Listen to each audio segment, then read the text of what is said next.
first DLC offering is called First Strike. It releases February 1st. It has 5 new levels in it, 4 brand new multiplayer maps, as well as a zombie level called Ascension. Kowloon is inspired by the single-player campaign level that was also set in Kowloon City, China, but the actual design and the layout and the geometry in the map is built from the ground up for MP. Kowloon is the only map that has zip lines, which will allow players to quickly get from point A to point B. The trade-off to that is that you're completely exposed while you're on the zip line. You can't use your weapon. It's going to get you to your location much faster, but there's also the risk that you're going to get shot. Discovery is an Antarctic research station that was a German outpost left over from World War II. The two sides of the map are divided by a deep chasm. You're always kind of fighting for control over that crossover from one side of the map to the other. My tips for Discovery is really just learning the layout of the map, understanding how that chasm can impact the flow of the gameplay, and always being conscious of the exposure that you have to long-range weapons. You might be on a snow bridge and somebody throws a grenade, which collapses the floor around you.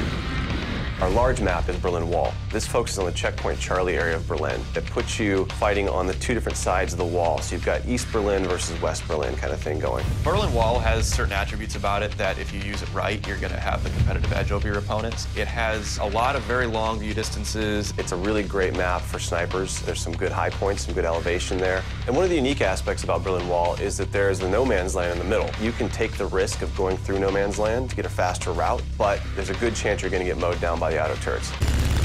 So Stadium's one of my favorite maps. I am a run and gunner, so I tend to like that map. It's going to provide those close quarter players tight adrenaline, action-packed experience. So never underestimate the value of tactical insertion, and always be checking your corners and realize that these engagement distances are going to be really small, so use that to your advantage. I think it's going to cater to a lot of the players who just like the frenetic style of gameplay that Call of Duty has to offer.